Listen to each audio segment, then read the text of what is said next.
Good morning, welcome to day one of hearing 9 in Paihia. I will just start with a karakia. Pokirongo kia rangi e tū nei, pokiraro kia papa e takoutou nei, pokiroto ki tā ngāko tangata, pokiwaho ki tēnei hui, pomie huie tāu. Tēnā koutou katoa, now mai haere mai ki tēnei hui, ko Robert Scott tako ingoa. Good morning everyone, welcome to hearing 9, all things rural. My name is Robert Scott. I'm joined here by my furthest right, Commissioner Watson. Anita. My immediate right, Commissioner Peter Kensington. And Commissioner and Councillor Steve McNally on my left. Good morning. We all know why we're here. We're here to hear submissions and further submissions on the proposed district plan. As we've said in our other hearings, we are not going to be issuing decisions as we go, but we will deliberate as we progress, and we're going to issue one complete set of recommendation reports at the end of the process. My background is in town planning and resource management, so is Commissioner Watson, and Mr. Kensington, your background is in landscape architecture, and Ben, and Commissioner Councillor McNally, valuation background. Yeah, probably relevant valuation. Just quickly, anybody got any conflicts of interest to identify? No? Perhaps we could just quickly talk about Cavalli Holdings. So as part of this hearing, we're going to be hearing from a submitter that was part of hearing 4, Cavalli Holdings Limited in Talby Bay. That was because of scheduling and availability, we couldn't squeeze into hearing 4. So we're going to allocate some time for them tomorrow to do that. Just to be clear, I don't think it's a conflict, but I will announce it anyway. As a consultant to the council 4 years ago, I was appointed to process a private plan change request by Cavalli Holdings to change the zoning of the Talby Bay property to a residential zoning under the Operative District Plan. The request didn't proceed past the clause 23 stage, and so it wasn't notified. And then the proposed district plan literally overtook proceedings, and so that's where we are today. I don't think that's a conflict. Certainly makes me quite knowledgeable about what some background issues are. You indicated that we had some association with that land. Yeah, previous background valuation, real estate, property development, and also a councillor from 07 to 13. I know most of the people that are going to be speaking to us through that process. The fact they're still fighting with the suggest I didn't have much influence at all, so I don't think I have a conflict either. Yeah, and for my part, I was reminded recently that I was involved with a decision dating to 2006 relating to the Matari Bay land. So just to clear that, and earlier to that, at the time I had in my close. Indeed, I provided advice to the Matari Bay Exit Corporation as a consultant, talking about during the 1980s, and that's precisely what they names. Thank you. I think we'll probably just repeat those statements tomorrow so that they get to hear them as well. Are there any other procedural matters that we need to address? I don't think so, Mr. Chair, other than to note that we have, as sort of response to submissions, some economic evidence. We have served that directly on those parties who have provided economic evidence to give them the best opportunity to look and review that. So we'll leave those parties to discuss their feelings on it. Just want to check in. The panel have got copies of that. And we have that comment sitting on the line at the moment to watch proceedings. And contextualise some questions that we have. Okay. I'll just get. Mr. Chair. So there was, once the Section 42 report was notified, we were informed by Horticulture New Zealand that it's one of their submission points that had been missed. They made a submission point on the rural residential zone standard 3 relating to setbacks. The summary of submissions have been incorrectly allocated to the rural lifestyle zone, this rural residential zone. Their relief on those 2 points was identical.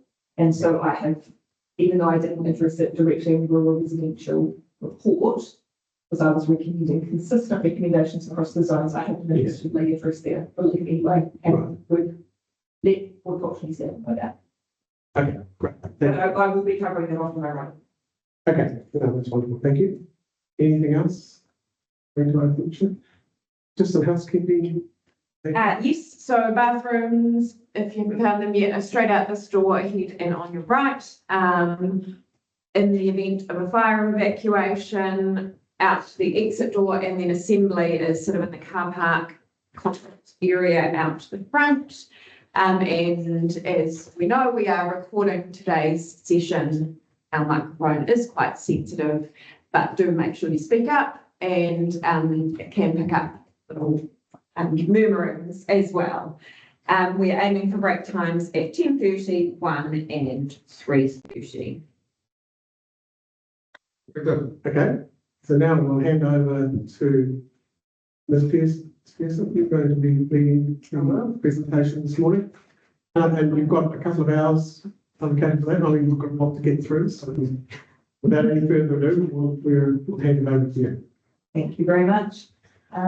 Kia ora koutou. I am Melissa Pearson. I am a principal consultant for Wildlife Consulting. And I am the reporting officer for all 6 of the rural related zones. Let's talk about it.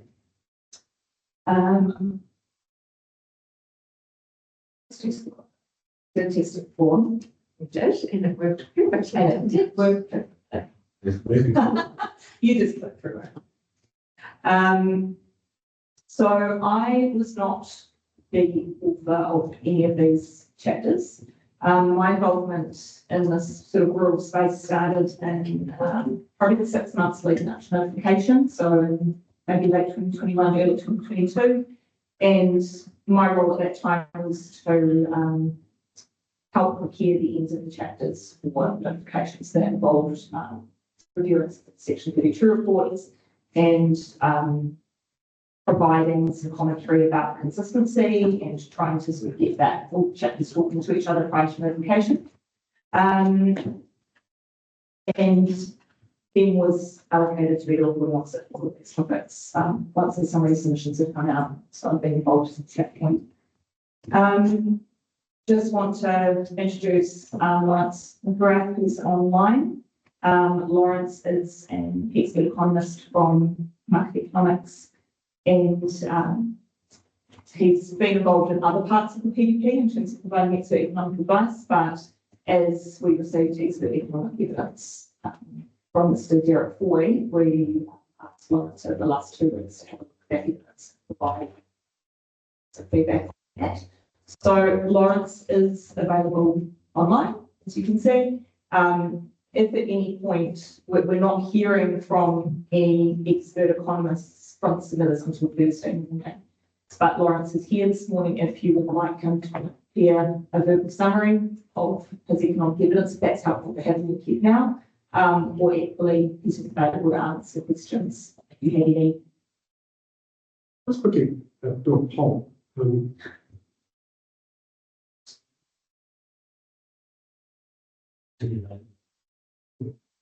Will he be available on the day of the? Lawrence, you're available on Thursday, aren't you? Yes. Yes. It might pay for him to provide that summary on the day. On Thursday. We all have it. Yeah. And we've read it, but it'd be nice to have that summary on the day. That was any issue? Okay, so we had let Lawrence know that he should probably call into the session and the Thursday morning session, so he had prepared to be both. Okay. So, it's the metal road, is that how you pronounce it? Yes. Yes. So you can hold your water until Thursday, if you like. And Okay. then you'll submit, and then you will probably have the submitted present as well. Okay, thank you. Right. It's a 10th of February. No, it's not going to play ball for us, I think, so I think let's move on to the next one. So today I'm just going to start with a very brief summary of the statutory context, including the key direction that I received in the higher order documents, particularly the SHPL and the Northern Regional Policy Statement. I'm not going to belabor that, but just to give the framework of the key things that I took out of it. I'm then going to step through the rural-wide issues, which were those first 5 issues in the last FNDC Section 42A report. And the issues that crossed over multiple rural zone chapters. Then we'll go zone by zone and finish up with all of the sub S1 submissions all in one go. So we'll save on the subdivision chat to the end of the presentation. I will be covering at each point what the outstanding issues are and evidence, and I've got spots through the presentation to pause for questions, but please stop me at any point because there is a lot to get through, and I've tried to find a nice balance between covering the issues and giving them due time, but also not boring us with every single element of detail. There is an alternative. I'll just interrupt you to say that we'll try not to interrupt you. I think if anybody in the panel, wants to, in terms of understanding where you're coming from, we'll definitely ask the questions of clarification. Otherwise, we'll leave our questions to the end. Maybe we might ask questions at the end. I'll check the summary. Maybe. Yeah, I've got a specific question slide. If you raise points for strategically stop and break it up. So, all right. So next one. This is just a really quick overview of where things sit within the PDP, because the structure of the PDP doesn't exactly match whether or not the zones are the National Planning Standard zones or special purpose zones. So the rural production, rural lifestyle and settlement zones are all sitting under the rural zone, subheading as you'd expect. But the rural residential zone is also sitting under there, even though it's a special purpose zone. And that was really from a planning usability perspective. Intuitively, we were assuming that if the submitter was looking for a rural residential zone, they'd look under the rural section. The 2 horticultural related zones, horticultural and horticultural processing facilities, are under that special purpose zone section. So they are what they are to be. Then we also have obviously the applicable minimum lot sizes in sub S1 for each of those zones. And we've got a range of rural related definitions that are also included on this top. This one is okay. So I'm not going to spend too long on section 5. From my reading of the evidence that's been recirculated, there seems to be a fairly high degree of alignment between the planning experts that are submitted as to what the key sections are in terms of higher order documents. There's some different views about how that direction should actually be translated into district plan provisions. But in terms of picking out the key parts, there seems to be a relatively high degree of alignment there. In terms of section 5, I've just picked out a couple of things. I think there's a balance in ensuring that that rural environment enables people and communities to provide for their social, economic and cultural well-being, while at the same time taking the intergenerational view of how to manage what is essentially a finite resource. The productive rural areas that are unfragmented enough, contain enough productive soil, and are free from approaching sensitive activities and development pressures to be able to be productively used long term. Trying to achieve that balance, that has been the starting point of my recommendations on the rural chapters as a whole. There aren't any directly applicable section 6 matters, but in terms of section 7, particularly 7B, the efficient use and development of natural and physical resources, and 7G, any finite characteristics of natural and physical resources, those were the 2 sections that I picked out, and it appears that the submitters expert evidence have picked out the same sections. Go to the next one. NPS HPL. There are some other relevant NPSs that have been outlined both in the rural section 32 report and in section 4.2 of my section 43 report, the rural wide issues one.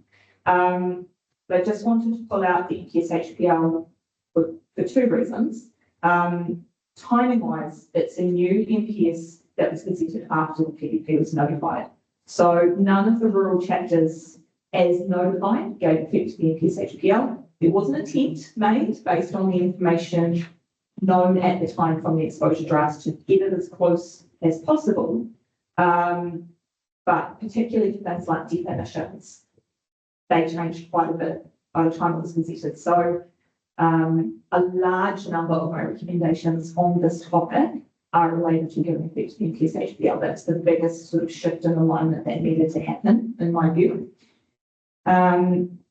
It's also the only NPS that provides that specific direction about how land should be managed and used. So it's really the only NPS that's really applicable to the rural environment. It's only got one key objective, that highly productive land is protected for use in land-based primary production, both for now and future generations. Key policies are the ones that I've pulled up on the slide for me. Policy 6, not relevant for this hearing in terms of the rezoning aspect, but the direction that the development of highly productive lands for a lifestyle is avoided, except as provided, as a relevant direction. Similarly, policy 7 for subdivision, highly productive land subdivision is avoided except as provided for. Policy 8, highly productive land protected from inappropriate use and development, and then policy 9 focusing on reverse sensitivity effects. And then all of those policies have then got implementing clauses that give more clarification about how you actually do that. I'm happy to step through that detail, but it's been set out fairly clearly in my 42A reports as to what those do.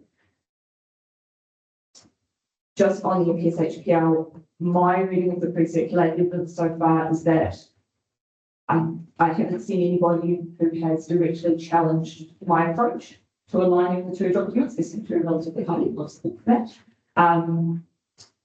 Obviously, there's some tweaks to wording here and there, but generally it doesn't appear that the fundamental approach of how I've done it is being challenged. National Growing Standards are just, next time.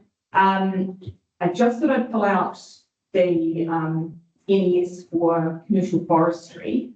We haven't received any evidence from forestry companies or anybody, so I think it appears that they're relatively happy with how we've dealt with it, but you've already been talked through this NES, I think, in previous hearings, but my approach to it was really to focus on that there was no conflict or overlap with it and being clear. There's different ways you can cut that. My choice was an advice note to make it clear that nothing else in the rural topics was tax precedents or was more stringent than the ECF. In my view, there's no scope for any of the rural provisions to be more stringent than the ECF. So moving on to the RPS. The full analysis of the Northland RPS that's set out in sections 3.2.4 of the Rural Section 32 report, but there are a few key objectives and policies I just want to highlight. I think the most relevant objectives in the NPS, they direct that the economic wellbeing of Northland is strongly tied to its ability to sustainably manage its natural and physical resources and protect the viability of land and activities important to Northland's economy. So in my view, this directs a bit of a balancing act again for the rural environment. You're trying to get an enabling district plan that encourages investment, supports new activities that support the rural economy, but you also need a district plan that protects those core activities from subdivision use and development that would compromise the viability of those activities going forward. So the tensions that have come through in the evidence reflect that balancing act that we're trying to achieve in the rural environment. Yeah, it's interesting that the NPS uses attractive business and investment, because that could mean two things. It could be rural business and investment, but it could also mean subdivision and development business and investment. Yeah. Is there any other guidance in the RPS to help sort of navigate what that meaning is? Well, that particular objective 3.5, Is it the 3.6 that sort of gives it a bit of refinement? the 3.6 then gives you a little bit more of a steer for primary production and where that sort of fits in. And that sort of puts the focus on managing reverse sensitivity effects and enabling primary production activities to continue. That's where you sort of start with the rural flavour, because 3.5 is definitely a generic objective that sort of applies to anywhere in the northern region. but also some of the other RPS objectives and policies that I'm coming to, they give a little bit more about the rural flavour and where you should take that. And when you were referring to section 7 before, this is where finite characteristics of natural visible resources sort of help focus that argument as well. Absolutely, and yeah, the finite nature of the rural environment. I've also, for some context, I was also involved in some of the development work for the NPS, so I was exposed to a lot of different case studies about what was happening nationally about the rural land resource, and it is under pressure from almost every angle, and there is this ongoing tension between the short-term needs of landowners, who are typically thinking about the generation that they're in. They're thinking about their grandchildren, they're thinking about their children, they're thinking about what happens to me when I retire, and it's understandably so. And then we've got that tension between the direction we have to take a longer-term view and an intergenerational view when we're looking at finances. And that is the tension that is really tricky to manage. Yeah. And so the recommendations that have come through in my report probably have come down more on the side of that intergenerational view. I think because that's the case for when the district plan should intervene, is when the market isn't really providing, just based on everybody's individual landowner views. And when you're dealing with a finite resource, you have to take a more conservative approach to it that looks at the district as whole and what you're trying to achieve. Yeah, thank you very much. That was some really helpful. So, next one, please, okay? So then when we move down to the RPS direction about subdivision use and development, which is, I think, really get a bit more fine-grained as to what the RPS is anticipating here. It's really picked up on the cumulative effects of subdivision use and development, and then ensuring that plan changes in subdivision 2 or in the primary production zone do not materially reduce the potential for soil-based primary production on land with highly versatile soils. And then sets a test for if they did, what was the net public benefit? Did that exceed the does that kind of balance out the actual loss that we're getting? And this is a bit of a precursor to obviously the NPS HPL has come in over the top of that. But there was some alignment there about what they were trying to achieve. So then those are the two key parts of policy 5.1.1. There are other parts to it talking about how development should be guided by regional form development guidelines, the need to maintain or enhance a sense of place and character, and the need to coordinate and deliver necessary infrastructure. And I thought it was interesting that the explanation for this policy in the RPS is sort of boiled down to getting the right development in the right place at the right time. And so it's not necessarily saying no to subdivision use and development, but it's trying to figure out where should it happen and when should it happen, as opposed to a scattergun approach of enabling everywhere. If we go to the next one, then we get a few more policies. I've picked up another clause here of 5.1.1 about reduced sensitivity. So pretty strong direction about should not result in incompatible land uses in close proximity and avoid potential for reduced sensitivity. So we're getting this strong reduced sensitivity message at the NPS HPL level, in at the RPS about. So a lot of my recommendations have been focusing on reduced sensitivity and have we got the settings right around that to try and keep the activities apart that are going to cause conflicts in the future. And then, yes, so 5.1.3 is again specific to reduced sensitivity, and you get that specific mention of primary production activities. So I think these kind of policies coming underneath put a little bit of a qualifier on that really enabling economic direction at the front end to sort of say, yes, we want economic growth, we want investment, but here are our bottom lines about what actually needs to happen in rural zones so that you don't get your reduced sensitivity effects and other issues. I can either pause for questions here or I can continue through working through the rural wide issues. That PSU one selection of rural zones in the PPP is probably the most repeating one. I have one question. Sure. Yeah, what I picked up while I was reading is the definition that was from the submitters as well as just reading it. There's quite a bit of conflicting. So you talk about primary production activities. Then you've got viability of land and activities, natural and physical resources, highly versatile soil-based primary production, and then a net public benefit. So I hear all the conflicts you're trying to manage. But how much of the conflict in definition is between the different, like the national policy statement, regional, and plan? Is it in that sequence where we've got the problem? Look, the definition is definitely something that needed to be tidied up, particularly with the NPSHPL coming after notification. Particularly the definition of highly productive land did not match what came through the NPSHPL. Then we also had versatile soils definition. That was consistent between the notified PDP and the RPS. But again, Northern RPS is not a document, the NPSHPL is coming in.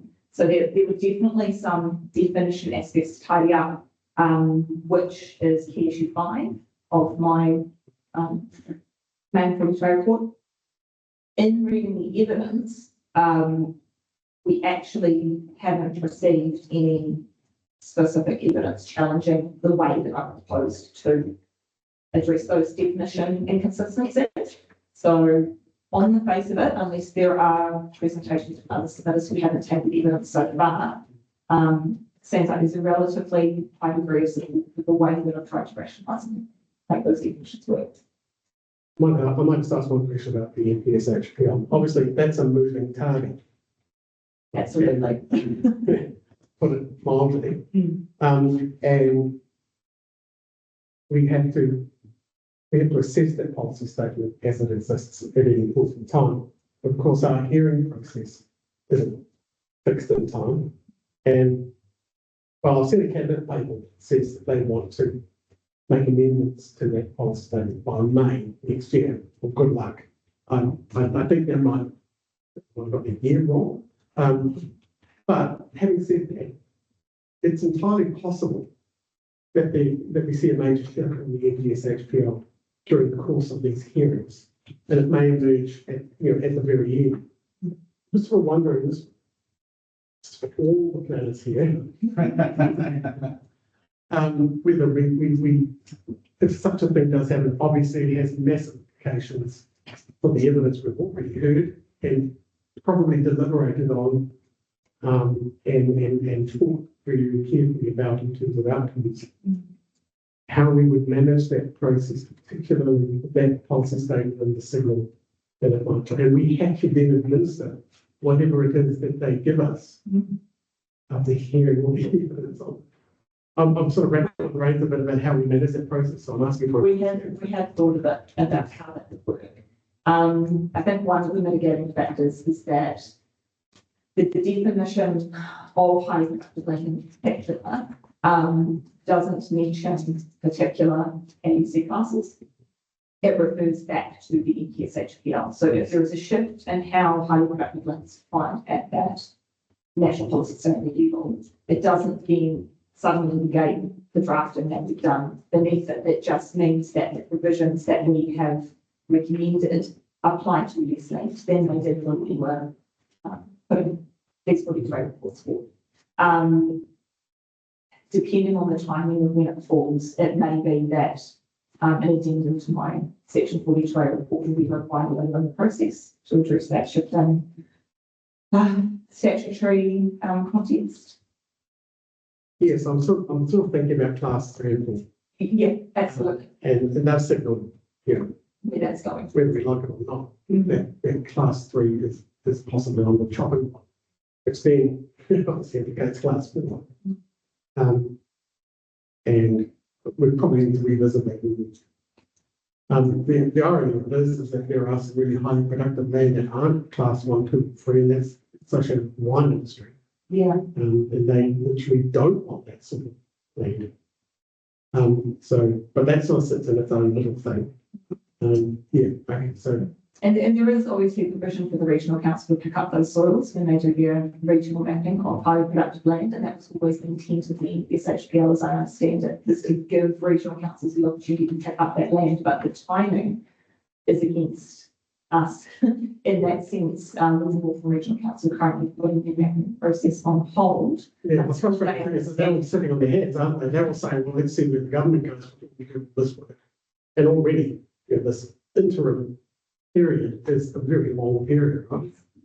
And the transitional definition of highly productive land, again, as I understand it, it was meant to be that holding pattern. It was a conservative holding pattern. Yes. Based on an LUC framework that everyone acknowledges has its flaws, it has its age problems, it is not perfect. We know there are mapping errors in that data set. Yes. But it was the only nationally applicable tool that could be used in a national policy statement to effectively to sort of hold the line while the regional mapping came in and caught up and actually did that more fine-grained work, use tools like LiDAR, use tools like this stuff to come and actually get the accuracy they needed to be that at a regional policy level. And so the signalling to delay that mapping will potentially change how the regional council can map that land has significant implications for anybody caught up in the Schedule 1 process training. Yes, and the bluegrass decision didn't help. I mean, it's quite surprised to a lot of people. And yeah, we were for a long interim period. I agree. It's a rather inaccurate mapping that is to be taken as fact. Yeah, that's all by the by. So basically, if they start adding or removing class 1, 2, and 3, it really doesn't matter because the definition literally points you to 3.4, 3.5, which is where the class 1, 2, and 3 sort of references are. So the definition is unlikely to change. It's just those categorizations in the policy statement level. My attempt to draft a definition of highly productive land for PPP had that in mind, and I was attempting to future-proof that so it could withstand changes to the national direction, and then it would just mean it was applied to different parts of the land, what it was when we made the decisions. Okay, it's great. No, But on that, I'll get to that when I start talking about the horticulture zone. That uncertainty has also played into some recommendations about it. Okay, thank you. Sorry to interrupt again, but I think it was really helpful just to set that overarching policy framework. It's been quite helpful. I'll wait to the horticulture zone after them. That's all I think. We're all waiting. So if we go to the next slide, please, okay. So I think issue 1 in the selection of rural zones in the PDP, that's the one I opened with in my 42-way report for good reason. It is the element of the rural zones in the PDP that receives the most, I guess, pushback and attention was, did the PDP get the mix right? Both in the namings of the zones, the selections of the special purpose zones, and particularly the use of the horticulture zone, and whether or not that was the right tool in the toolbox to actually achieve the outcomes on the ground. So in terms of the name, I haven't recommended any changes to the names of the rural production zone. I think it was the evidence of Peter Hall, who sort of said, you know, what's the name, and does change the name actually do anything materially. And in my opinion, you could change the name, but it wouldn't actually alter any of my recommendations for how the objectives and policies and provisions have played out. So I don't think the naming discussion is helped by the fact that the National Planning Standards descriptions of the general rural zone versus the rural production zone are so close that makes it really difficult to sort of make a clear argument one way or the other for any particular name. So I don't sort of have any, I guess, additional comments to say on that other than what's already in my section for the trade reviews. And then with the use of the horticulture zone, I have recommended retaining the horticulture zone. If we go to the next slide. Okay, so the outstanding issues and evidence on that on use of the board, looks like Edson Farms will be providing potentially some more comment on the naming.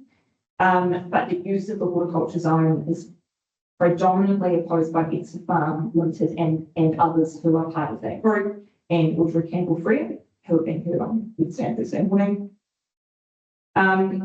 Just want to make, given it's going to be the hot topic of discussion for this hearing, just some initial comments about the evidence that has been received on the horticulture zone, just so you've got a flavour of my thinking so far.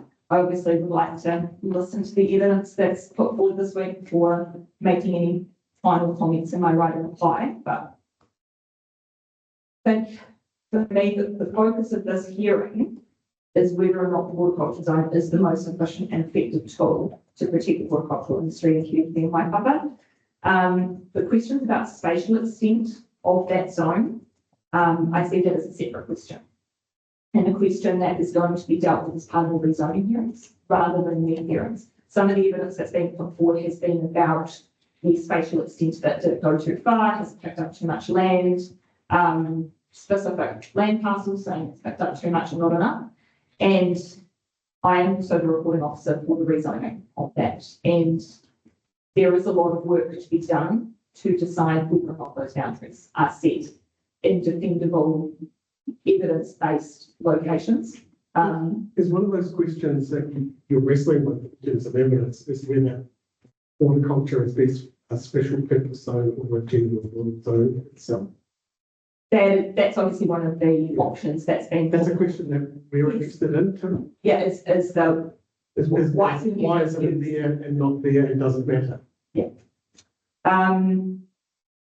So I guess just finishing off with saying questions about spatial extent, and I think the evidence that's come through on LUC classes and soil classes, that's probably more useful to have that conversation when we're talking about the spatial extents of things, as opposed to a reason to abandon the horticulture zone as a concept entirely. But I'm sure we will have that topic debated through here. I'm still of the opinion that a special purpose zone is the right tool. The primary purpose of it is to ensure that there is a future for the horticultural zone around Kirikiri and Waipapa. I think if there isn't some form of strong specific policy direction and then backed up by associated with more restrictive rules on land use in particular, the growth pressure and the demand for both urban development and rural lifestyle development is really going to make the viability of the industry almost impossible going forward.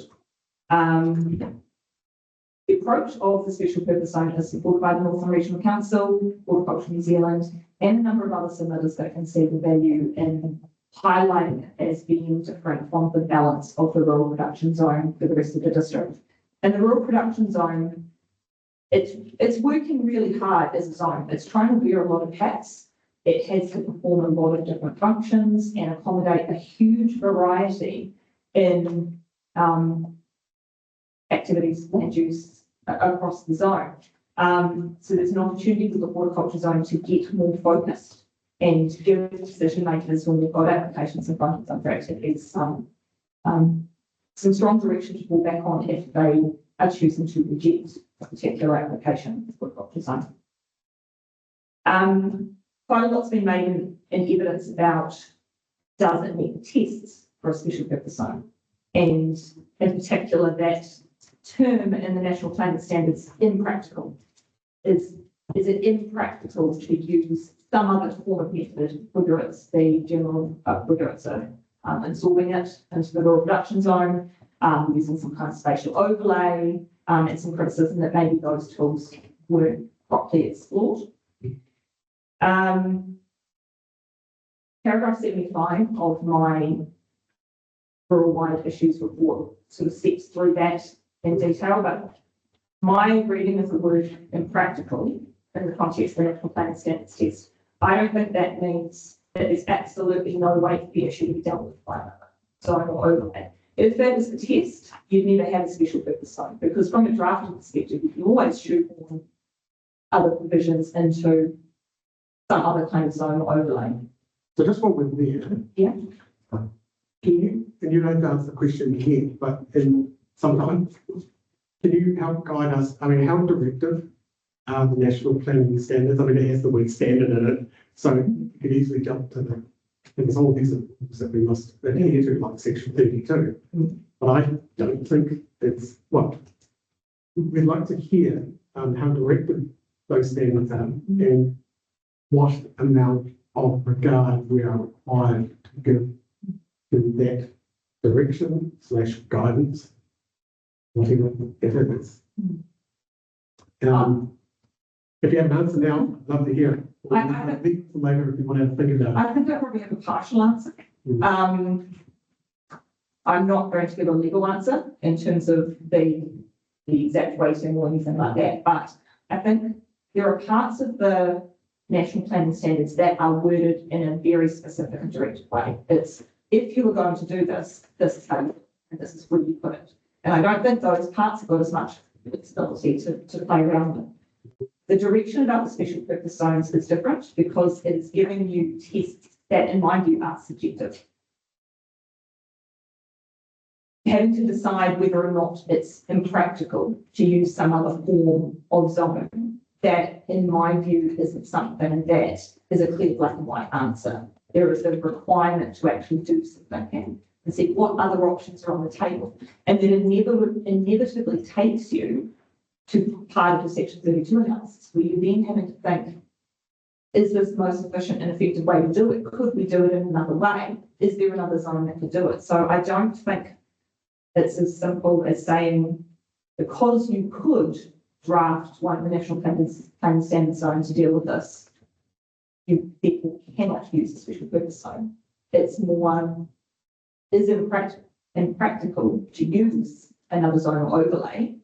And you also have to think of your section 32 tests at the same time. So I think those two, I personally, when I've been looking at this, have been thinking about the two in tandem. But I'm sure there is, in terms of a legal question about the degree to which you are required to give effect to the national planning standards, that might be something we can cover in detail and write reply and get some legal feedback on. Well, I think we're going to get some more evidence. I think we are. Yeah. Thank you. It's really good to get your initial views on the table now. To amplify it. Because it's gone the way that we receive the evidence. Thank you. In terms of those alternatives that we've been talking about, could you absorb it to the rural production zone? Could you use a spatial overlay?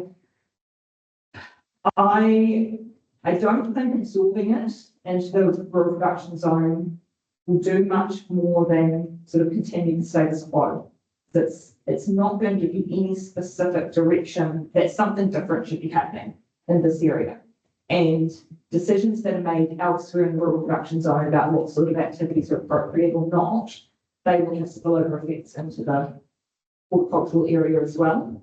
I think absorbing probably equates, in my view, to weakening in terms of that direction, and making it less likely that we're actually going to get the outcome that's tended by the zone to tend to preserve the horticultural industry in this location. Spatial overlay. I think spatial overlays have their place and work well when they're trying to cut across a multiple different zones. So something like the coastal environment overlay makes complete sense because it's saying all of the underlying zoning rules apply, and then there's this extra consideration on top. The reason why I don't think it works here is that you would end up with the rural production sort of sitting underneath, and then almost identical cargo rules sitting on the top saying, but for this overlay. And you don't gain anything other than somebody having to look at two different parts of the plan and kind of compare those side by side. So I think the overlay option in this sense, it still doesn't get away from needing to define spatially, which then becomes a question for kind of rezoning hearing. So we don't think about it. Yeah, so we heard some evidence on this actual issue in hearing 8 With the mineral structure. So I assume you've had regard to those arguments that were presented to us then. That sounds like a similar argument. It is. That, you know, the overlays to enable restrict certain things that are district wide. Yeah. And that's, The same reason applies here. yeah, it's the same reason, and yeah, that, I know that that's why the mineral restrictions were flipped from that overlay to the zone for that exact reason, and it gives plan users that clarity to go, I'm going to one place with one set of local objectives and the following cascading rules, and to remove that complexity and that potential for confusion between looking at two rules and trying to figure out which one I am playing. So, yeah, from an efficiency and effectiveness perspective, I don't think it's practical to use a overlay to deal with this horticultural issue. Just, thanks, Melissa. When you look at the land use classes, the mapping scale doesn't help you at all. It's too big and it doesn't allow, particularly at the farm up here, the high variability of soils. You can have 8 soil types in a hectare block. So, the other thing, the question was there's another one for us, but dam capacity. When the government created those 2 dams, they actually did a really extensive soil mapping program prior to the development. That information is still there somewhere, and it's very accurate of the really high productive soils. Very accurate. You know what it's called? And I'll have to find it. I can't. is this news to council officer? I'm just going to defer to Tammy. I can find it, yeah. Sorry, interruption in the middle of it. Only because in terms of being involved in those initial discussions about the spatial extent of the horticulture zone, it was Tammy and her team that were involved at that stage, as opposed to me. So you might have a bit more. Hospital palace. Just three questions, sorry. So just as, when the government built the dams back in the 80s, whenever it was, they actually did really extensive soil mapping. But in the detail of that mapping around here is very accurate, really accurate. And I think it shows up if you go into the Northland soils or it's a soil mapping system, you can click on a title and it will tell you the different land classes and areas on each property. Oh, thank you for sharing that. That's been information that's been brought to our team's attention. Yeah, so that's I think that's one of the conflicts we have with the port zone and where it's mapped. The other one is while the NPS HPL works on that highly productive soil, it gives specific definition, which is predominantly contour soil type. It doesn't allow for altitude or location in relation to water source. And the reason I say that, if the property is above your dam, it equals the pump's cost and an increased carbon footprint to operate that, on this situation. The other thing about some of our best soils are located in quite high elevations, like around Paihia, the highway. They get a higher rainfall, so they don't use much water. So then it comes to my councillor hat on, the net public benefit, infrastructure, irrigation, roading, support, supporting infrastructure, housing, labour and so forth. And if you look at the Kerry Irrigation Company, they sell water. In your, I think it's paragraph 75C, you say desired outcome for the horticulture zone is prioritising primary production activities that can make use of irrigation infrastructure over other activities that might need rural location but don't need water. Kerry Irrigation sells a lot of water to council, for the town, and also to private small lifestyles. So we had a quick work initially when we were drafting the postal shirt plans, which was made up of Culture New Zealand, members of the Kitty growers, Yeah. and also representative of the irrigation company. So we initially did some work with them to understand some of those things that you mentioned. And at that point in time, we realised that its capacity to activate more land, so it came down to whether the landowners was willing to bear the cost in terms of the infrastructure wasn't really there to their property. So the baseline at the top initially was we picked off to our best of our ability of what we understood of the land already both had the ability to connect to the irrigation. We were given frontline information. We were not able to source from the irrigation company what properties the connection. It's information sharing. The original frontline also moving off the mapping data that people find from scheme as to the area of land that benefits from those lands in terms of, I think, as you mentioned, making the best of actually rather than having some. And then we just looked at the areas in which we could spend there. So yeah, we tried. Yeah, I think it's a challenge, but it's more about why I asked the question about definitions. The land use, the way the FSHBL was been identified, I don't think they've got that right. And with the review that Robert's talking about, I think that we might see a bit of a change relating to, because there are some very accurate mapping. And his mention of the gravelly soils around Hawke's Bay, Marlborough, Central Otago, that class is rubbish. They're actually really not productive, and it's actually very good.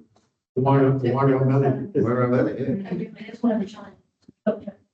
Sub-district, obviously, which is more that traditional model, sort of higher class soils, and then if you have our very far north in our avocado industry, there's a contradiction to this whole framework. Yeah, that's the question. It's poor quality soils, but it has that aquifer that just, and avocados run through draining oil.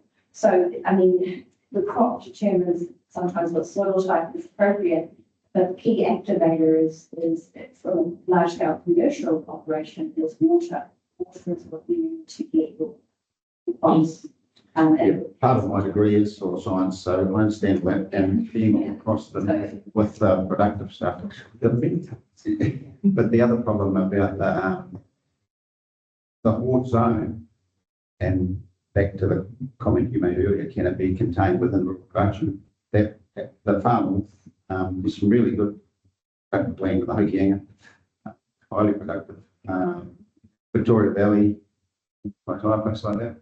And that will remain rural production. So, that's the contradiction I think we need to address. But yeah, the reason why I suppose developing and focused on people that has that immediate teaching immediate lifestyle rural experience, and also it has that irrigation network, that considerable infrastructure that's already there, that's at risk of being undermined. So I suppose that's why we decided with having mapping and that challenges we're all debating today, how do you manage it with different soils and different things that to manage that tension that we currently have, and we needed to look at a different lines of the area and use the rural production zone and strengthen that framework. So it's not mutually exclusive, is it? It's a Yeah. focus on a particular horticultural area, Yes, but it doesn't mean that there aren't other that's correct, that's important correct. zones within. Yeah. And just one irony, of course, is that if this highly detailed mapping does exist, you can't have regard to it under HPR because it's not the 1970s interim mapping, which Bluegrass said is it, no matter what. That's frustrating. The other thing too is that we're talking about sort of elements that make horticulture special and productive. One of the things I think Northland has is climate. Yeah. Right. The climate and being an Aucklander who have been involved in a number of rural productive fields in the past and subdivision pressure is one of the things I became aware of is that Northland has a unique advantage due to its climate, and it can get its products to market faster than anybody else can, and get it when the prices are high. And it will beat Auckland's for the market and other parts of New Zealand.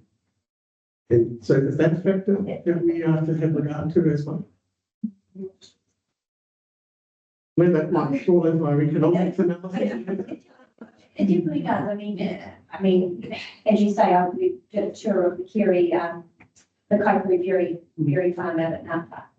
And they were talking about how they were first to market. As you say, depending on your climate, additional sunshine, but also warmth in terms of, getting those hot temperatures. You can get products ready to market. Or if you have a long growing time, so you get the two tailwinds, you get first to market, but equally last to market when the market still wants it, supply and demand, so you do have that, but you also have the diversity of crops that can be grown up there as well. And be not affected by frost, that also change the road. So there's a wealth of benefits you have. Also have microclimates across the district as well, and untapped future tropical Bananas and pineapple. pineapple, things like that, coffee, all that type of stuff over time. So with so one of the obviously for every challenges we have with climate change, with warming temperatures, it does then change the types of human grow. So we are seeing obviously the tropical opportunities being investigated in our region. Thanks again. Thanks for going with this. Again, it's all good information. What's the question? It's a follow-up. Yeah, thank you. This is really interesting and really comprehensive reporting on this, and the discussion this morning has been very helpful. Just a question of clarification on the spatial extent of the zone. I know you mentioned that there's this, it's not a race day, but it is. It's related. Yeah, exactly. Am I right that the spatial extent of the horticultural zone is just in that Paihia one area? There's nowhere else in the district, is it? It's in those two parts. It's just those two areas. Yeah. Because it's quite, I mean, the legend on the map is really hard to kind of figure I out. think that's a special purpose zone. It's very tricky. Yeah, and so, I mean, would be quite good to have a map that actually showed, and maybe we've got that as evidence. Yeah, that pulls out. I think the appendices to Melissa McGrath's evidence was at Kendall Freer. Yeah. If you wanted to go straight to it. So that's the extent of the zone. Okay, Yes. well, that's good to know. Thank you. That's clarified. Yeah, and on that spatial extent, which was probably the last question. Obviously there has been soil science evidence that's come through on that. I potentially anticipated that that was going to be more coming for the rezoning hearings as opposed to the in-principle argument about whether or not zones the right tool, but we are in the process of getting soil science advice, and going forward from this point through the rezoning hearings, that's going to be a key focus, is working through what the soils are, and because the horticulture zone isn't trying to implement the NPSHPL. It was notified before the NPSHPL. I consider it's got value regardless of where the NPSHPL goes. That in of itself, in my view, is almost a reason to keep it. Because if the NPSHPL starts to weaken and move away from protected class 3 soils, then you are in a position to say, but in these areas, for these district specific reasons, we've put this zone in place to try and preserve the horticultural industry in this area regardless of where the NPSHPL goes. That's interesting. I mean, you mentioned the word district specific, so it's really Quite specific. Yeah. And maybe the name needs to be specific to that location rather than, because when I had it in my head, it was like, look at the whole district, but actually it's really hard. So, Yes. If the best situation, like we extended to that areas. Yeah. Seasonal. although, Yeah, thank you. It's specific. yeah, this will be, it's One thing that was back at the background we need to get the road is that we were having at that time a signal that we were going to need investment from the government to help activate other irrigation networks in our district. So we've got the dam out of Concrete and other nations. And we also have the dam, some of you might have driven this way. But there's, I noticed it when I was driving through my neighbourhood today. The dam under construction here is really making headway at the moment. So while the obviously the overview is taken to what we know today, we were also mindful that that could be a framework we should put down as these other areas became activated as well. There is also horticulture zone policy 1, which does mention PP1 specifically in here. So there may have to be some tweaks to that, but there's going to be that one. if you continue with other periods. It would just have to be through a separate student, one process back. So tell me what we're saying is that you literally were thinking about, let's apply this to Kennedy and what I'm going to there and the university is there and the there, but it has to be applied in other areas that have at least the dam structure in place. That is correct. There has been concerns that, at the moment, we don't have the growth potential in these locations. But we're mindful that, those things can change. So we were always thinking about, something that would be suitable for other areas that would enjoy the same investment and the same protection.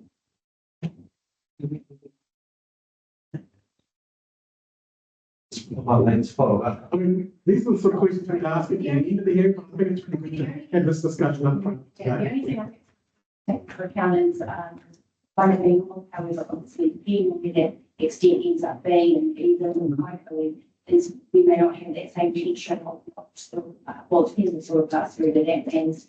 But the soil class is very different from that area up here is our best of our best.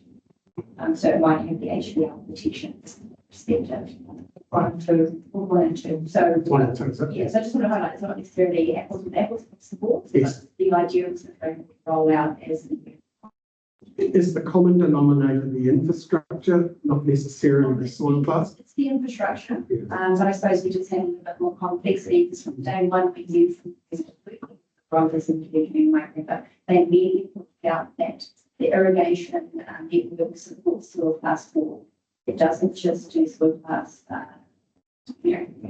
soil class 2 and 3 in the area. They were very quick to point out because at that time the HPL was under development. They said straight away was 4 was something that they blind. They were like still good soil, it's got the water, but it's a 4. It's not going to be captured by that deep of that.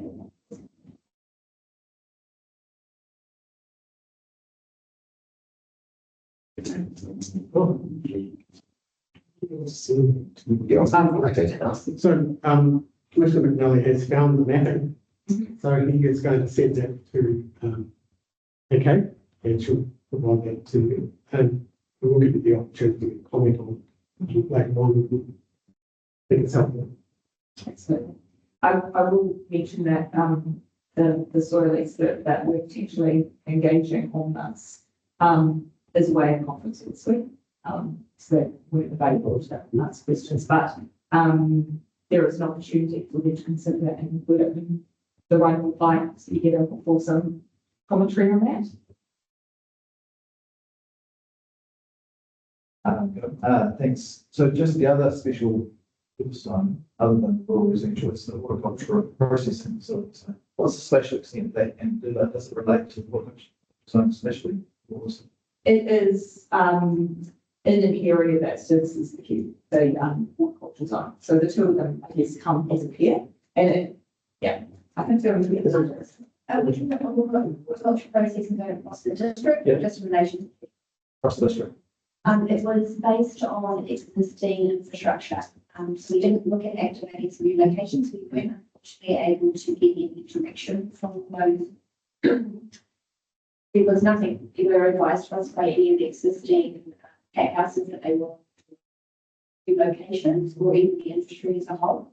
So the approach that we took is the operative district plan has a horticultural processing changes just for the speaker campus on Mountain Road currently, and we thought it was appropriate to actually review that and see if it should be across the district for their facilities. So we activated this chucking was above the wow. There's the one up in the farm, which is pancakes. Quite right. However, I think that and then we activated a couple more locations, the Orange Wood facility, and also another facility house on the end of the road. There's a four locations. Are these sort of like spot zones within the horticulture zone that recognise certain sort of manufacturing processing? There's a large scale pack houses processing facilities that we're aware of. So it goes like that rather than like that? It's not an overlay, it's not. No, but it's all the horticultural processing zones within the No, Especially only 3 of them. But the Paihia one. Or they could be, but they don't necessarily. Paihia one is on its own, there is its own. So the penthouse for Paihia is a sponsor. When we had hearing aid in the rules, particularly, we asked for mapping just to give us an idea as to where these zones were. Because we had these like big rooms zeroed in sort of parcels of land, we're going, big district, about something like these. I'm just wondering whether you might be able to help us and give us a sort of like a spatial plan, one of the to of where the horticultural process in. Because I think you want to know the extent of the horticultural zone itself. Yeah.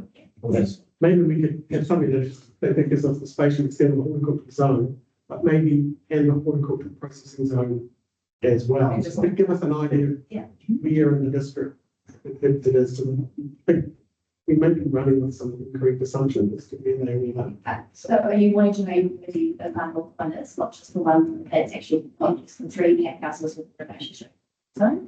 I think that's, you can do them separate, but you can do two. Whichever you think is the best way to help us understand.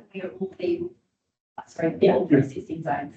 Yes, we just want to understand where they are, sort of spatially, rather than sort of zoom in. Yeah. Where's that road? Thank you. Okay, well, if you get back. You go. Since I think I've only got 20 minutes. Right, the only last comment I wanted to put on before we move on is a lot of questions about how it's picked up existing fragmented rural lifestyle land. And that again, that will be looked at more closely in the rezoning hearings, but I just wanted to be clear that that was intentional.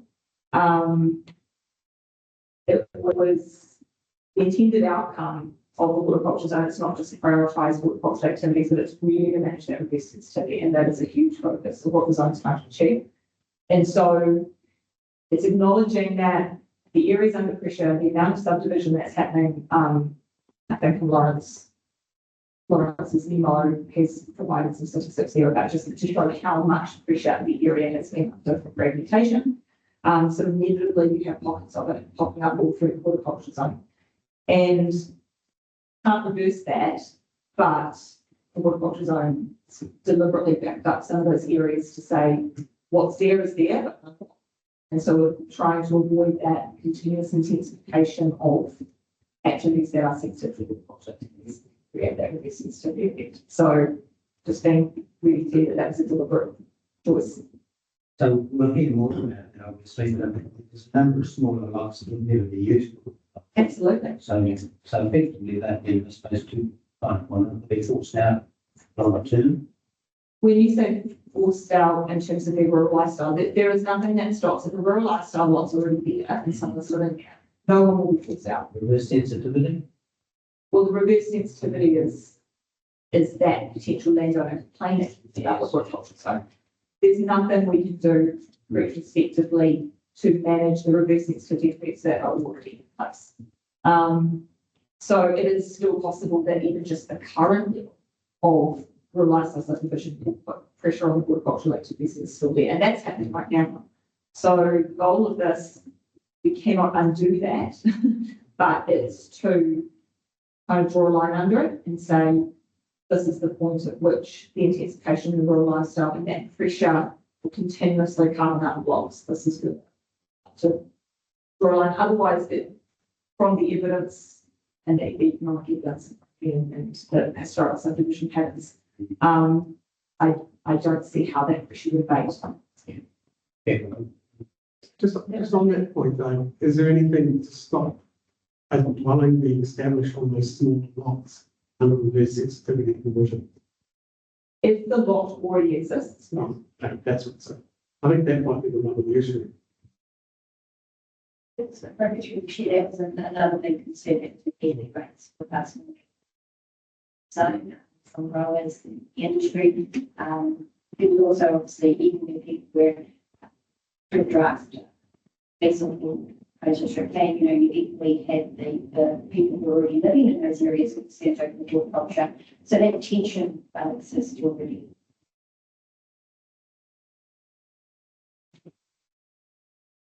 oh my gosh, key issue too, I think.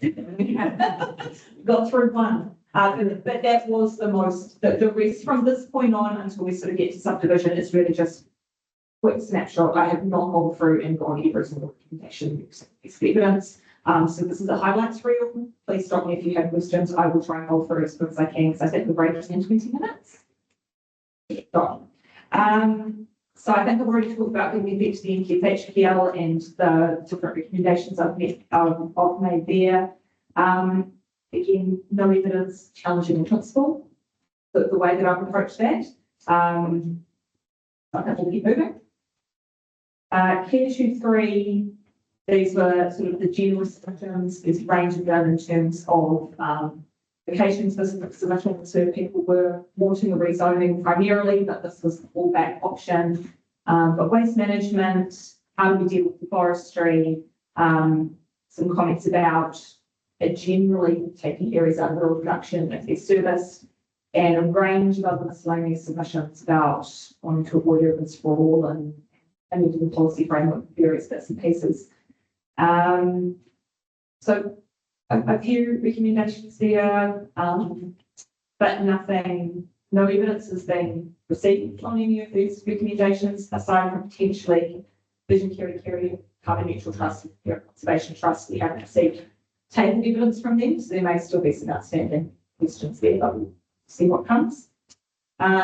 Key issue 4, wide.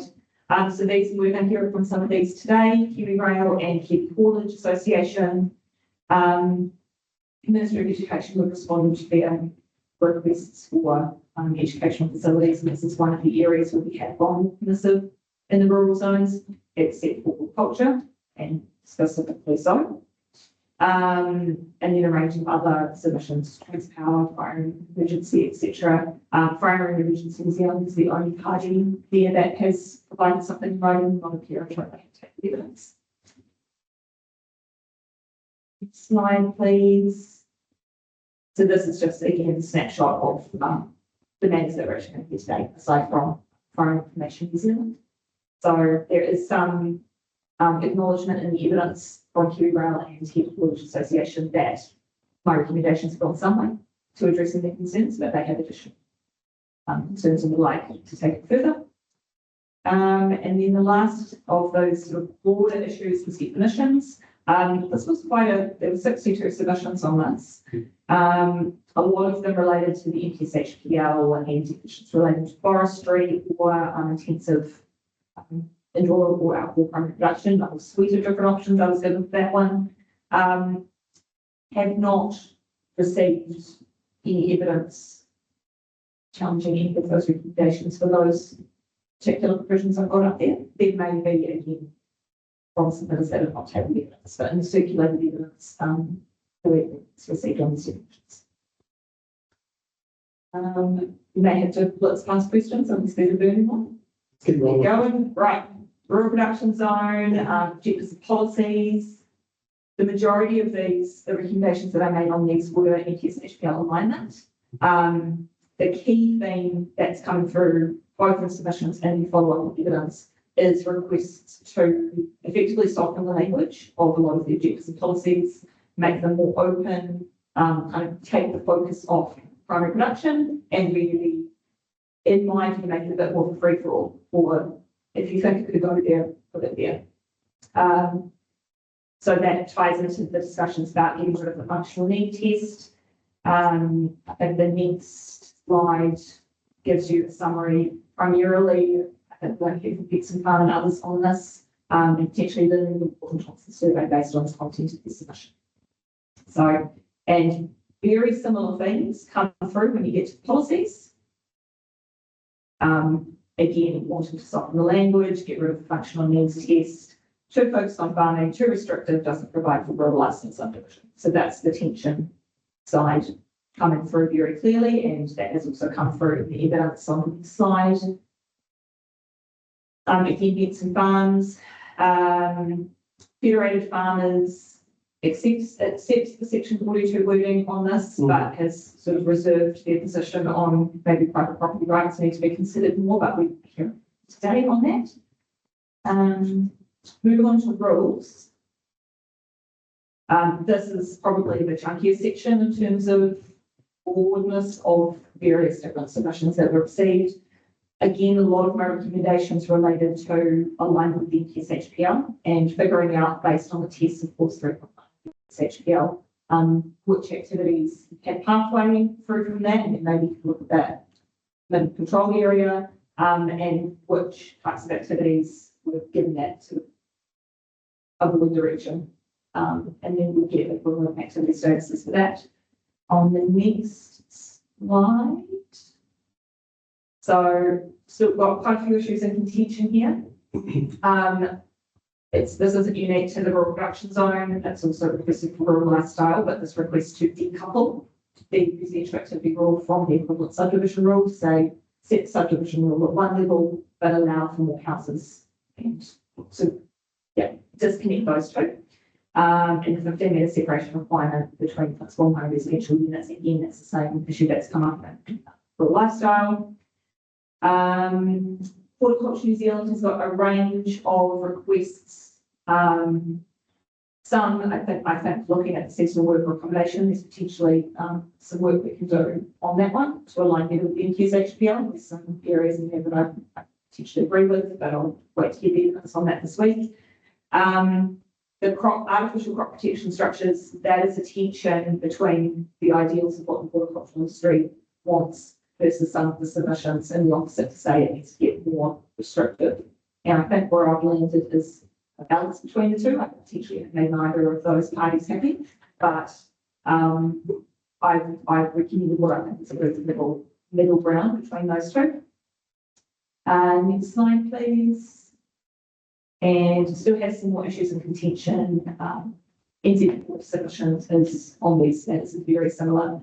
Apart from the activity status of those reciprocal setbacks, and that's also an area I think we can potentially move and do some work on. I understand the intention was for the rules to be reciprocal, and I absolutely understand the argument that the activity status should probably match in that sense. So happy to look at that, and also the words land and land holding. I understand the horticultural industry is coming from there.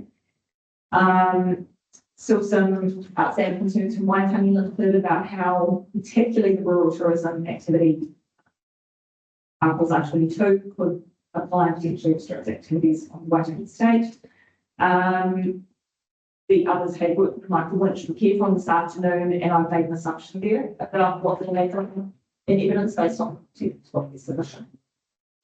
As I didn't recommend any changes to this threshold. Next slide, please.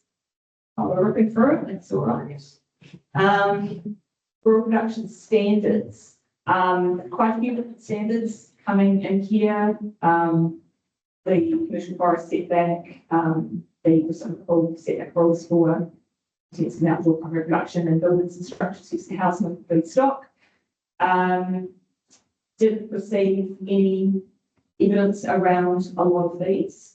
And then if you go to the next slide, really the only outstanding issue on standards that wasn't covered in one of my rural-wide recommendations was the request in Waitangi Pines requesting the standard for 100 metre setback from the boundary of the heavy industrial zone. They are not appearing at this hearing. But I've had a look at the first submission that has brought this in. I do think they do have scope to ask for this based on the North Regional Council submission that they've attached it to. And they've been very clear that they think what's good for the mineral extraction zone is good for the industrial zone. I want to have a closer look at the only ask for it for the interface between the heavy industrial zone and the rural production zone, and I think the specialists into that's those two zones interact. There isn't a lot of industry zone land everywhere. So if we're doing a bit of work on mapping, that's potentially another area that I might get some maps on so we can see the spatial significance that looks like. I had paused for questions. If there was anything, because that was rubbish through. Yeah, no, that's fine. That was my expectation. Would be, funding. But it seems to me that a lot of the standards and rules that you're leaving in the rural production zone apply equally throughout all your other, there's a real consistency of those throughout the other zones. That was the intent. So we'll be seeing a lot of these rules again and Absolutely. If we go through the horticulture zone, yeah, the ones that you referred. A similar range of questions on what to soften the objectives policies of the horticulture zone, kind of part and parcel of if you're not going to delete it, there's some other things you can do to it. But equally, request to strengthen, particularly in that reduced sensitivity space. And so I guess my key change is probably changing the term residential activities to sensitive activities to recognise and actually better reflect the land use framework that I've recommended. And also changing the subdivision policy from manage to avoid, which I'm sure if we were drafting it again from scratch, it would be avoid from the get-go. So outstanding areas of evidence, it's really important to Campbell Freer. Sorry, next slide, I think. And her specific opposition is to any reference to 1.4 in any of your objectives and policies that follow. I guess my view is it had originally, when notified, just talked about highly productive land, and the definition of highly productive land as notified didn't. So the reason why LUC4 is suddenly elevated within the policy framework is simply to account for the fact that the HPL definition had changed. I think as a drafting solution, equally you can move right away from referring to either highly productive land or LUC4 and just say a land within the zone. So if I've done the work for the rezoning properly and we've gone through and identified the spatial boundaries of the zone, it's inherent that if it's in, everything in this applies, regardless of what its LUC says, it's like that. So that's somewhere that I can, I haven't necessarily thought through what a drafted solution would look like. That's just something that has occurred to me, and I'd like to listen to what's presented this week and have some more thoughts about what that would look like if we pull out the horticulture zone any references to ADC4. well, particularly as this may be a political football going forward, because everyone accepts that there needs to be a national policy statement. There's a bit of disagreement how far it goes. But I think that's part of the discussion about let's look at what the horticulture zone is meant to do, as opposed to the question about the ADC status informs potentially it's one piece of the puzzle for deciding where the boundaries go. There are many other pieces to the puzzle to decide where the boundaries. The boundaries in my mind for horticulture zone do not turn on soil status. So it's going to inform the conversation, but really once I'm comfortable that the boundaries are where they are and that they're supportable and defendable, which will be discussed primarily at rezoning hearings. Whatever the policy framework is for the horticulture zone, in my view, it should apply to any land that has ended up within that zone boundary.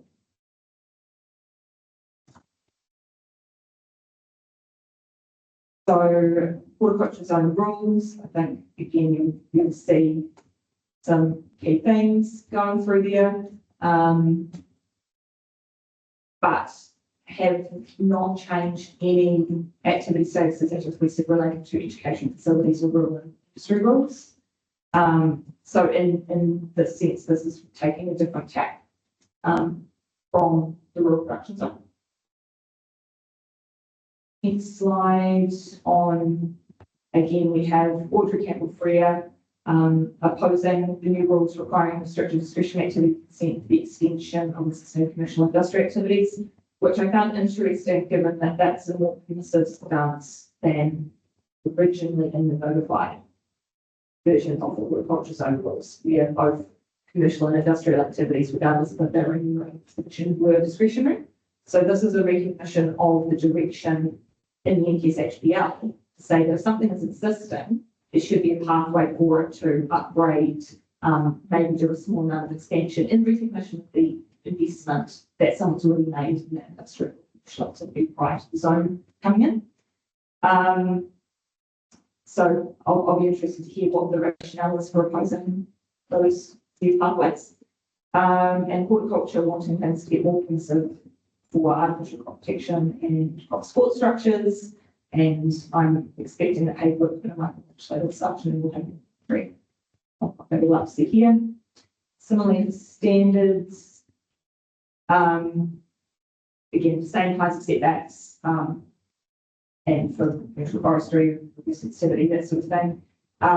Put forward for the horticulture zone and no evidence has been received on those systems. Just on that horticultural crop protection and the structures, you see a contradiction in the use of the highly productive land, 3 metre setback? You imagine two probably side by side, kiwi fruit or blueberries outside, 3 metre setback, 6 metre wide strip, they can't use two different shelters to put on the boundary. That would be one example. Another example is in the assemblies for kiwi fruit, they have to have a headland to get their hair around it, but it's often 3 metres. So then the artificial shelters back into the kiwi fruit. So I saw the contradiction there of, well, you're protecting highly productive lands and you're not allowed to be used. And yet you can plant a shelter without providing. The submission of those lines. We do, yeah. Oh, there's definitely some, there's submissions. There's submissions falling on both sides of that for the horticultural zone, seeking it to be permissive as you described, and other submissions such as conservation trust. I'll have a submission later. Yeah, I'm sure that will be some of the information that will be persuaded. Right, rural lifestyle zone, it's going to be very much a highlight on that. I mean, potentially we could, if to stick to timetable, I could skip to subdivision. If you would like for the rural lifestyle, settlement, rural residential and horticultural processing, we haven't received too much evidence on that at all. It seems to me that you didn't get a lot of submissions. Yeah. Even less evidence. Yes. And you're applying the same standards more or less that we've already discussed. Yeah. So Yeah, so we can potentially skip through. The only one I'd pull out is that the only piece of evidence we've received on the settlement zone is from foodstuffs in relation to supermarkets. yes. So that's the one. settlement zone one. So Settlement zone. So that's the one sort of outlier that is completely different direction and isn't covered in any of the signs. it just seemed to me that there's an economics question just blinking away there, which is settlements. So it's going to Well, why wouldn't you have a supermarket in Paihia? Yeah, that right, yeah. So then, okay, if we can go down to slide 54. I don't get to make Can't see the numbers. Ah, Sorry, but wait, am I close? you are close. There we go, next one. 11? Yeah, Yeah, I mean, that's really, We'll let Kiwi Rail know that we'll have them at 11 and we'll take a 10-minute morning tea. Sure. Because I want to get you. no, that's But fine. we seem to be catching up. I'm there, like, this is the last topic, so. Okay. Yeah, so this is just a snapshot of the subdivision submissions, which is usually a flavour for what everyone's asked for. Yes. The balance of the subdivision rules will obviously be heard in the subdivision hearing, but the way that the team chose to split it out, you're aware of that. So the rural production zone was by far the largest number of submissions, 45, just on the issues of lot size, which is very unsurprising. The main relief that was requested across the board was just a continuation of the status quo. That we like what we have, the OTP works. We like all the different pathways. We like the grandfathering clause of continuing to allow 5,000 square metre lots in later this title of 2000. And that there should be more pathways for rural lifestyle size lots. And we'll be receiving a lot of evidence this week from submitters to that effect.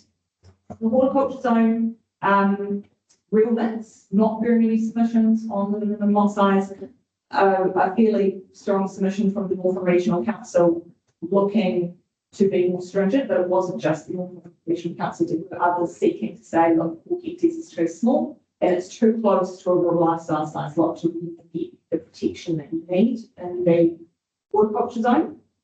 I know the background to it is that you can sometimes use, if it's really good soils and all of the stars align, you can use it for heating on production, but that's probably more the exception rather than the rule.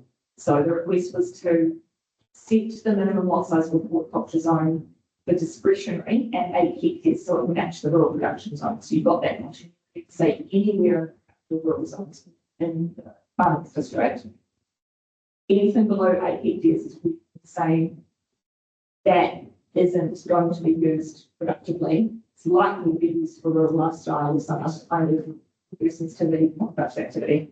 So I have recommended an increase there. And I think the North Regional Council will be providing some evidence on that as well. The rural lifestyle zone, the most common request was to align within the lot sizes with the 2 hectare, 1 hectare split of the residential activity rule in Part 3. That I recognise as the one anomaly in the notified PDP. It's the only rural zone where sub S1 and the equivalent residential activity do not match. And I'm pretty clear in my view from my background in subdivision that if your subdivision in the lot size doesn't match your residential intensity, what you get is that your residential intensity all becomes the default anyway. Because once a house is there, it is very, very difficult for a council to say no to subdivision about it. It becomes what's the effective lines on page. The house is there, it becomes an academic exercise, and I have yet to find a council that's really managed to hold the line there and allow more residential houses and still hold the line on subdivision. Many have tried. Oh, The number many. have tried prohibited activity. I think Auckland has it with regards to minor dwellings. Yes. That's a prohibited activity that's remained. But I get, yes, I understand it's a very difficult thing. Yeah.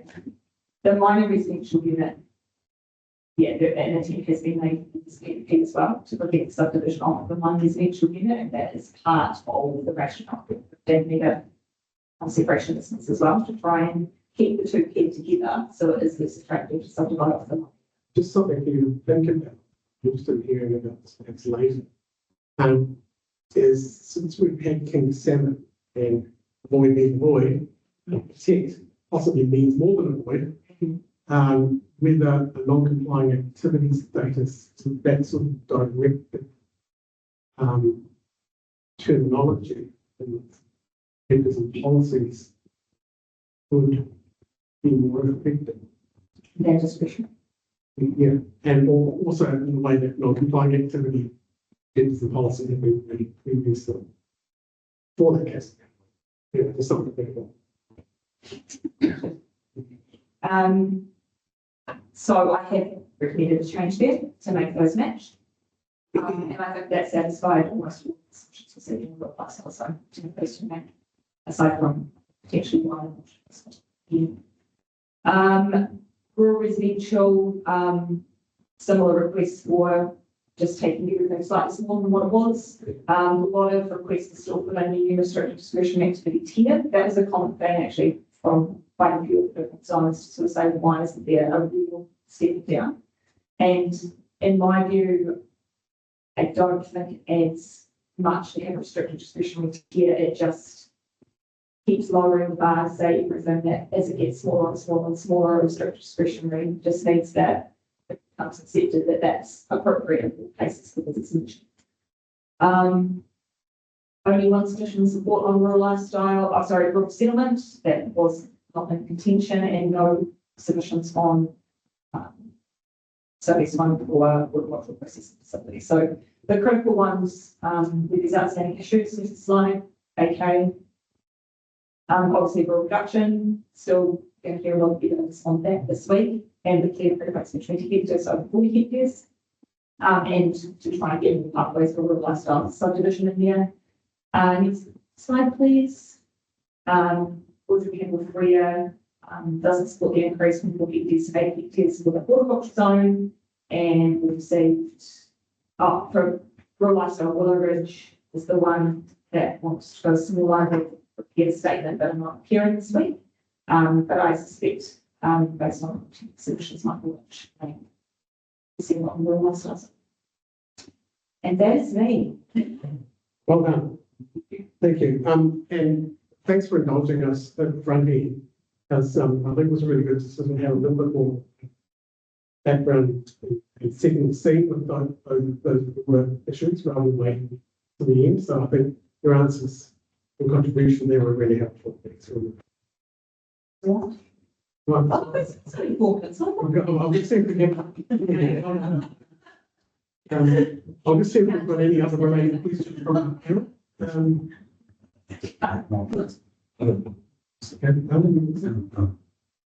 Just a couple from me on that last subdivision. And just to clarify, so for the rural lifestyle zone, you're recommending limited activity for 4 hectares? No permitted Oh, there's no activity. limit for subdivisions. Yeah. So, So that would be, it, as notified, it was 4 hectares controlled, 2 hectares discretionary. Yeah. And so it would be making it 2 hectares controlled, 1 hectare discretionary, gotcha. which then matches the rural lifestyle essential 3. So 2 hectares control, 1 hectare discretionary. Okay. And then for the rural production zone, did you compare what other plans do, like Pomeroy and? From my experience with quite a few different councils who grapple, like I think every council grapples with what's the magic number. And it differs for each district, depending on the conditions that you're dealing with, the soils, the climate, all of that factors into what you can do. And the starting point for 40 hectares, I guess, came from the analysis report that's attached to the original section 32. And in my view, a controlled activity for subdivision is quite powerful because it's saying the council can't define it. So whatever your minimum lot size is for controlled activity, the council has to be comfortable that in every situation, that size land parcel can be used for primary production. And from the evidence in that report, the 40 hectares was pulled out as at 40 hectares, you can be confident that that size parcel can be used for something. Then you get this window between the 40 and the 80, which is a wide window. There's a lot of swing room in there to take into account all of the factors that you would want to take into account in deciding, is this a good subdivision outcome for the rural production zone, given the objectives and policies and the framework around it. And it gives the opportunity to go down to that 8 hectare level if soil conditions allow, climate allows, that makes sense. But also equally gives council the opportunity to define that isn't an appropriate outcome for that site-specific issue. And then when you're looking at is subdivision appropriate if it's sub 8 hectares, then you end up with, well, where's our starting point of what we know is appropriate in rural production zone? And if it's 40, and then we're comparing that against 6, you can, it sends, I think, from my perspective, that sends quite key messages, how far away from appropriate area is only having compared to what's being proposed in front of you. I think the lower you drop that controlled activity ceiling, and the closer that gets to the pointy end of your control, your discretionary line subdivision, the harder it is for a council to hold the line and prevent that ongoing fragmentation of law. I guess behind my question was, is 40 too low? Should it be higher? But that's kind of a. Conversely, a lot of councils have had, they think 80 is the magic number, they think 100 is the magic number.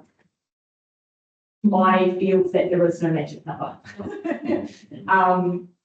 And it is a really tricky balance to try and find, and everybody's opinion of the magic number for a controlled activity subdivision in your largest rural zone, that will always differ depending on your agenda and your outcome for what to how you think you should be able to develop your land. And again, I come back to, I was starting from that intergenerational preservation of a finite resource for the future going forward, as opposed to seeing rural land use as a purely economic resource that the landowners are able to extract as much capital out of if they so choose to do so. And that will always be a tension. I'm potentially unapologetically coming down on the side of trying to hold the line on ongoing fragmentation at the back. If there's time for one quick one, if I may, just the settlement side. Yes. Is it a rural site rather than urban site? Is that because of the service nature of these settlements. It is the fact that there are services to why they were picked up as settlements, in the first place. And I think also under the national code standards, that's where we're directed. But What those sounds. It just, it always never ceases to amaze me, that in the rural environment, how the answer to so many rural problems is subdivision. And we'll explore that as the week progresses. And thank you very much, for your presentation and contribution through where we have the set for us. We're going to take some morning tea, and we'll all end it. And we're going to start again. Maybe just keep your own. Yes. Okay, I'll stop the recording now. Gentlemen. Great.